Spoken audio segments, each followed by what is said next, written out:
ठीक है। इसके पहले हम लोग जान चुके थे इसकी पहली जो एंट्री कर रहे थे वो एंट्री थी जो है सिंपल एंट्री। ठीक है, अब हम लोग जानेंगे है कंपाउंड एंट्री।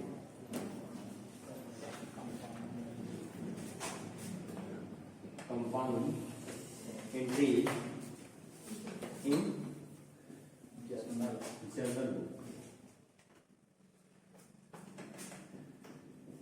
ठीक है, तो कंपाउंड एंट्री तो देखो पहले जो है समझ लेते हैं जो है कंपाउंड एंट्री का मतलब क्या होता है। कंपाउंड एंट्री का मतलब ये होता है जो एंट्री, अगर कोई एंट्री जो है ठीक है या कोई लेन देन कोई भी ट्रांजैक्शन एक ही तरह का ट्रांजैक्शन हो और एक ही दिन में हो रहा है तो उसको जो हम क्या करते हैं कंपाउंड में कर देते हैं। कंपाउंड में इसलिए किया जाता है कि सिंपल एंट्री में आपको जो सिंपल एंट्री में भी इसको कर सकते हैं। ठीक है, सिंपल और कंपाउंड में अंतर ये हो जाएगा कि सिंपल एंट्री में आपको जो है ठीक है समय और जगह जो है ठीक है अधिक लगेगा।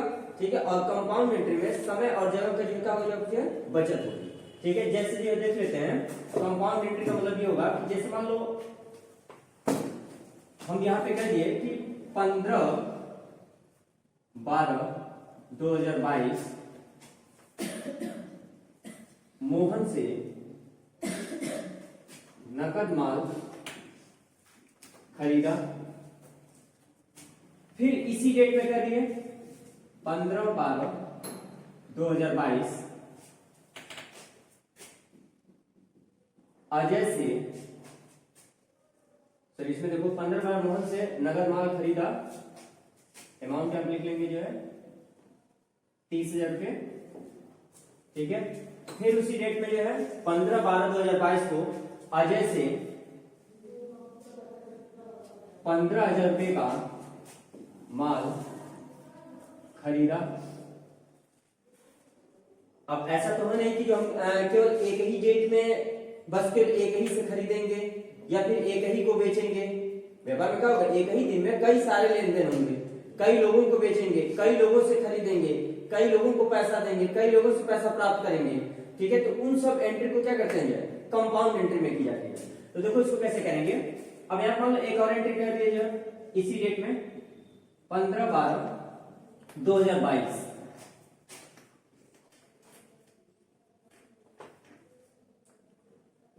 राकेश से 3100 रुपये का माल खरीदा। ठीक है, तो अब इसका देखो जो है इसकी एंट्री हम क्या कर सकते हैं, सिंपल एंट्री में भी कर सकते हैं और कंपाउंड एंट्री में कर सकते हैं। तो देखो अगर सिंपल एंट्री में करेंगे तो हम पहले यहां पे देख लेते हैं सिंपल एंट्री जो है। ठीक है, सिंपल एंट्री और फिर कंपाउंड एंट्री, ताकि आपको जो अंतर इसमें जो है समझ में आ जाए। तो यहां हम लिख लेते हैं date, particulars, LF, debtor amount और फिर आपका जो है क्रेडिटर अमाउंट। सेम ऐसे एक और इधर बना लेते हैं date, particulars, LF, debtor amount और क्रेडिटर अमाउंट। ठीक है, ये थोड़ा सा जो बड़ा होगा जो ठीक है। देखो अब अगर हम जो यहाँ पे इधर क्या करते हैं सिंपल एंट्री करते हैं, जैसे हम एंट्री कर रहे थे पहले, तो हम क्या करेंगे यही लिखेंगे डेट में कि 15/12/2022 मोहन से नगद माल खरीदा। तो एंट्री क्या बनेगी, purchase account DR2 cash account. तो यहाँ पे लिख लेंगे purchase account DR2 cash account, कितना 30,000। ठीक है, ये एंट्री क्लियर है। फिर दूसरी एंट्री करेंगे, फिर यहाँ पे लिखेंगे कि 15/12/2022 फिर क्या किया अजय से माल खरीदा। फिर एंट्री क्या बनेगी purchase account DR2 Ajay account. ठीक है, कितना 15,000। फिर तीसरी एंट्री करेंगे जो है इसी डेट में 15/12/2022। ठीक है, राकेश से माल खरीदा। तो इसमें भी क्या एंट्री बनेगी,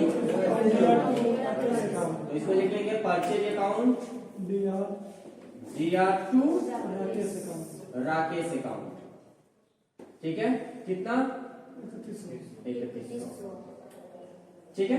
तो ये तो हो गया हमारा सिंपल है, ठीक है, जैसे हम करते थे। अब इसको हमें क्या करना, वहीं आप हम देखेंगे कंपाउंड एंट्री क्यों करेंगे। कंपाउंड एंट्री इसलिए करेंगे क्योंकि हम इसमें भी देखो क्या कर रहे हैं, खरीद रहे हैं, इसमें भी हम क्या कर रहे हैं, खरीद रहे हैं, इसमें भी हम क्या कर रहे हैं, खरीद रहे हैं। तो क्यों हम खरीदना इकट्ठा कर दें, खरीदने को हम क्या करेंगे, इकट्ठा कर देंगे कि कितना का खरीदे, ठीक है। तो यहाँ हम नगद खरीदे, यहाँ उधार खरीदे, यहाँ भी उधार खरीदे, क्लियर है ना। तो इसको हम क्या करेंगे, इकट्ठा लिखेंगे। तो इकट्ठा कैसे लिखेंगे, उसी को क्या कहते हैं, कंपाउंड एंट्री कहते हैं। तो ये कंपाउंड एंट्री में अब देखो जो है इन सब में कॉमन क्या चीजें हैं, परचेज सब में क्या है, डेबिट है। परचेज सब में जो क्या है, कॉमनली है जो डेबिट है। तो हम इसमें क्या करेंगे जो है कंपाउंड में, आप लिख लेंगे परचेज अकाउंट DR। अब इसमें क्रेडिट कौन है, कैश, तो लिख लेंगे टू कैश अकाउंट। इसमें क्रेडिट कौन है, अजय, तो लिख लेंगे टू अजय। और फिर इसमें क्रेडिट कौन है, राकेश, तो आप लिख लेंगे टू राकेश, ठीक है।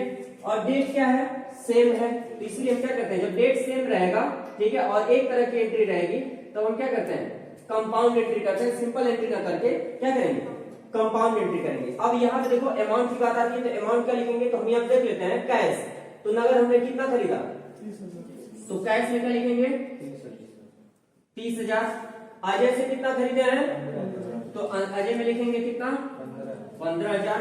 राकेश से कितना खरीदे हैं 3100, ठीक है। तो अब अगर आप पूछ रहे कि टोटल आपने कितना खरीदा, नगद उधार सारा मिला करके कितना खरीदा, 48,100, तो लिख लेंगे 48,100, क्लियर है ना, समझ आ गया।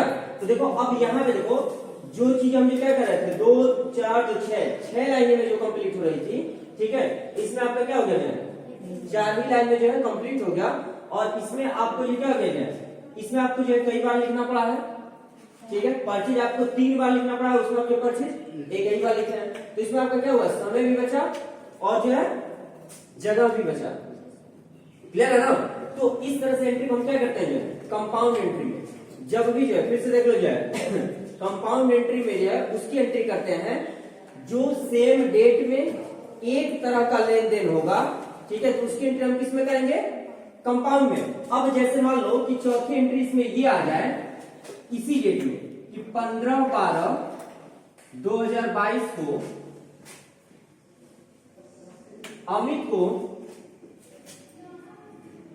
1500 रुपए का माल बेचा।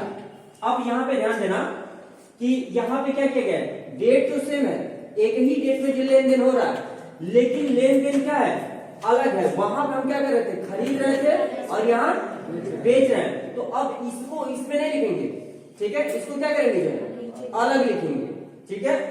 तो इसको यहाँ पे लिख लेंगे 15/12/2022, ठीक है, लिख लेंगे Amit account DR to sales account. तो यहाँ पे लिखेंगे Amit account DR to sales account, ठीक है। कितना, तो 1500, तो लिख लेंगे 1500, क्लियर है ना। अब उसके बाद ये देखो, अगर यही लेन देन फिर आगे भी होता, ठीक है, दूसरे डेट में होता, तो फिर उसको क्या करते हैं, अगर दूसरे यही मान लो यही लेन देन होता, बेचना ही होता, मान लो कहते थे कि 16/12/2022 को राजीव को 2000 रुपए का माल बेचा, तब यहाँ पे डेट क्या होता, जो चेंज हो जाता, लेन देन एक होता। तो यहाँ पे क्या करते हैं, उसको इसमें नहीं लिखते, ठीक है, अलग डेट में लिखते हैं, क्लियर है ना। जब लेन देन और डेट दोनों जब सेम होगा, तब उसकी एंट्री हम किस में करेंगे, कंपाउंड एंट्री में करेंगे, यानी इस तरह से एंट्री करेंगे। और कंपाउंड एंट्री में एक से अधिक डेबिट हो सकते हैं, ठीक है, और एक से अधिक क्रेडिट हो सकते हैं। ये नहीं है कि जो है क्रेडिट केवल क्रेडिट अधिक होगा, डेबिट एक ही होगा, ठीक है, डेबिट भी एक से अधिक हो सकता है और क्रेडिट भी एक से अधिक हो सकता है। वो आपको जो है लेन देन पे निर्भर करता है कि किस तरह का लेन देन है, कौन कौन से अकाउंट्स बन रहे हैं। क्लियर है ये? समझा गया कंपाउंड एंट्री ना? क्लियर है? कंपाउंड एंट्री में वही एंट्री करेंगे जो सेम डेट में होगा और सेम तरह का लेन देन होगा, तब उसकी एंट्री हम किस में कर लेते हैं? कंपाउंड एंट्री में कर लेते हैं। सिंपल एंट्री में ना करके हम इस तरह से कंपाउंड एंट्री में करेंगे। समझा गया सभी लोगों का? सर अगर उसी डेट पे चोरी भी हो जाए तो, या कैसे भी कोई लॉस भी हो सकता है।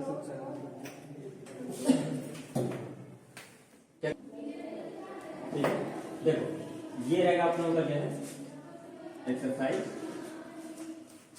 इसमें देखो जो है 16/12/2022 मोहन से माल खरीदा, ठीक है, फिर उसी डेट में जो है 16/12 को जो है नगद माल खरीदा, फिर उसी डेट में जो है किशन से माल खरीदा, फिर अगले डेट में जो है 17 को जो है सुधीर को नगद माल बेचा, फिर 17 को जो है अमित को उधार माल बेचा, फिर 17 को जो है रोहित को माल बेचा, फिर 18 में जो है मजदूरी दिया, फिर 18 में जो है वेतन दिया और 18 में जो है बिजली बिजली का जो है खर्च दिया।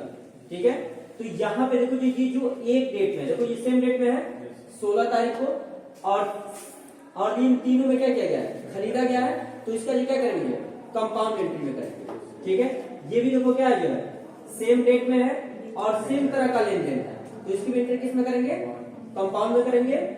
इसमें भी देखो क्या किया गया है? दिया गया है और सेम डेट में है। ठीक है, तो इसकी एंट्री किस में करेंगे? कंपाउंड एंट्री में करेंगे।